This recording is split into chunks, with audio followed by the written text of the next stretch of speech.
భవనాన్ని ఈడ్చుకొచ్చి గదిలో మార్చి మళ్ళీ కట్టారో ఏమో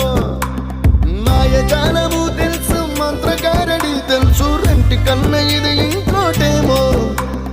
నీలాకాశం నేలాకొస్తే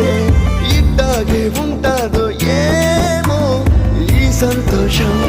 దాచాలంటే హృదయాలు ఓ వంద కావాలి